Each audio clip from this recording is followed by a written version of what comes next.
Assalamu alaikum. I welcome you all in today's video lecture. Today we are going to discuss about the classification of industries on the base of size. Last videos में हमने discuss किया था agro based industry से related और बाद में हमने जो साइज के बिना पर क्लासिफिकेशन स्टार्ट की है उसको आज हम कंटिन्यू करेंगे। तो स्मॉल स्केल इंडस्ट्रीज यानी एसएसआई और those industries in which the manufacturing, production and rendering of services are done on a small or micro scale। तो इनको माइक्रो स्केल इंडस्ट्रीज भी कहते हैं। माइक्रो का मतलब होता है छोटा और मैक्रो का मतलब होता है बड़ा। तो स्मॉल स्केल इंडस्ट्रीज वो होती है जिनमें जो मैन्युफैक्चरिंग होती है, प्रोडक्शन होती है या फिर सर्विसेज देते हैं एट अ स्मॉल स्केल यानी रीजनल बेस्ड। ये किसी एक छोटे रीजन में होती है, इनकी सर्विसेज भी कम होती है, इनमें से प्रोडक्शन निकलती है तो वो भी कम होती है, जो मैन्युफैक्चरिंग एक्टिविटीज़ होती है वो भी कुछ खास बड़ी नहीं होती है। साथ में मैंने ये भी कहा था कि जहाँ पे 1 से 5 लोग काम करते हैं, जैसे छोटा सा कारखाना हो गया, वहाँ पे काम शुरू किया, छोटे से प्रोडक्ट्स निकाले और मार्केट में बेच दिया, इसको हम कहते हैं स्मॉल स्केल इंडस्ट्रीज़ या माइक्रो स्केल इंडस्ट्रीज़।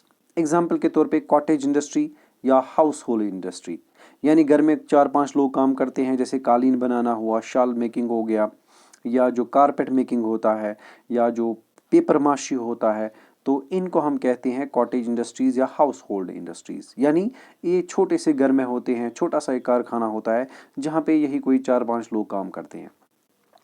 तो यहाँ के जो प्रोडक्ट्स होते हैं वो मोस्टली हैंड से बनते हैं और जो काम करने वाले लोग होते हैं they are called artisans, because artisan is that person who is mostly working with his hands and with the help of some simple tools, जैसे बास्केट वेविंग हो गया, पॉटरी बर्तन बनाना हो गया एंड अदर हैंडीक्राफ्ट्स और एग्जांपल्स ऑफ कॉटेज इंडस्ट्री। तो cottage industry हो गई सिंपल से, जो घरों में भी हो सकते हैं, मोहल्ले में भी छोटी सी हो सकती है, जहाँ पे 4-5 लोग काम करते हैं, हाथों से करते हैं, सिंपल टूल्स का इस्तेमाल करते हैं, तो इसको हम कहते हैं कॉटेज इंडस्ट्री। एग्जाम्पल के तौर पे जैसे बास्केट वीविंग मैंने कहा, या फिर बर्तन बनाने वाला कोई, या जो कारपेट्स बनाए जाते हैं हाथों से वो शॉल मेकिंग हो गया, पेपर माशी हो गया, या फिर जो स्टोन वर्क होता है हाथों से किया जाता है, कुछ लोग मिलकर करते हैं, तो these are called small scale industries. So small scale industries use lesser amount of capital and technology as compared to large scale industries that produce large volume of products. Obviously, अगर ये स्मॉल स्केल इंडस्ट्रीज़ है तो इनमें ज़्यादा पैसा भी खर्च नहीं होता और साथ में कोई टेक्नोलॉजी एडवांस्ड भी नहीं होती है, ज़्यादातर काम हाथों से होता है, इसलिए प्रोडक्शन भी कम होती है।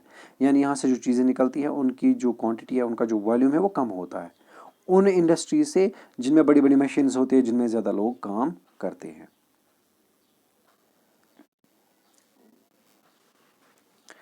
यहाँ पे कुछ पिक्चर्स से आपको पता चलेगा कि कुछ लोग जो हाथों से काम करते हैं, जैसे मसाले कूटना, या जो छोटे छोटे जैसे ढाबे होते हैं वहाँ पे कोई चीज़ बनाना फिर मार्केट में बेचना, मिठाइयाँ बनाना। So these are called small scale industries or micro scale industries. Silk weaving and food processing industries are small scale industries. Silk weaving जहाँ पे ज़्यादा लोग काम नहीं करते, 10-20 लोग काम करते हैं, तो या फिर जो फूड प्रोसेसिंग होती है वहाँ पे भी ज़्यादा लोग काम नहीं करते, ज़्यादा बड़े प्लांट्स नहीं होते हैं, ज़्यादा पैसा खर्च नहीं होता, तो इसको हम कहते हैं स्मॉल स्केल इंडस्ट्रीज़।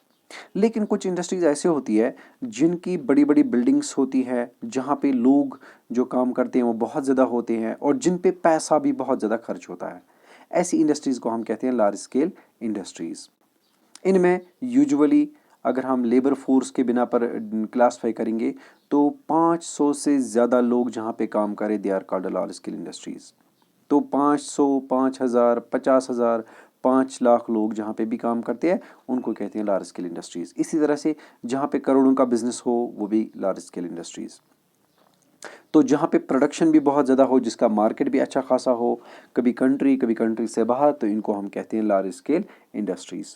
जैसे टाटा बिरला अंबानीज़ की इंडस्ट्रीज़ होती है, they are called large scale industries.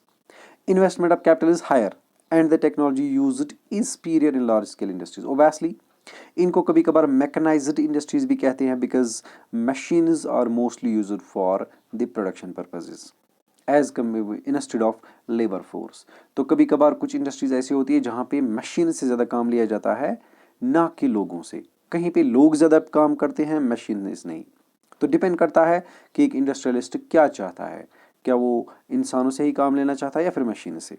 खैर, जहाँ पे भी मशीन्स या इंसान ज़्यादा हों काम करने के लिए तो उनको हम कहते हैं लार्ज स्केल इंडस्ट्रीज़। जैसे production of automobiles and heavy machinery are large scale industries. जैसे बड़ी बड़ी मशीन्स होती है, रेलवे लाइंस बनाई जाती है, रेलवे ट्रैक्स बनाए जाते हैं, या फिर रेलवेज़ बनाई जाती है, या फिर जो ऑटोमोबाइल्स होते हैं, ट्रांसपोर्टेशन सिस्टम होता है, उनको हम कहते हैं लार्ज स्केल इंडस्ट्रीज़। क्योंकि वहाँ पे कोई 1 या 2 या 5 लोग काम नहीं कर सकते हैं, वहाँ पे चाहिए बहुत सारे लोगों की ज़रूरत होती है, बहुत सारा पैसा भी चाहिए और साथ में बहुत बड़ी बिल्डिंग्स भी होनी चाहिए। तो इनको हम कहते हैं लार्ज स्केल इंडस्ट्रीज। तो आपके सामने एक लार्ज स्केल इंडस्ट्री का फोटोग्राफ है, ये आप देख सकते हैं। अब इसके बाद हमें जो नेक्स्ट टॉपिक होगा वो होगा classification of industries on the base of ownership. तो दूसरी कैटेगरी पे अब हम आगे ओनरशिप के बेस पे जो इंडस्ट्रीज है उनको किस किस कैटेगरी में क्लासिफाई किया जा सकता है। तो देखते रहिए हमारी चैनल को, नए नए वीडियोस के लिए अपने कमेंट्स देते रहिए। नेक्स्ट वीडियो में हम फिर मिलेंगे, तब तक के लिए अल्लाह हाफिज़।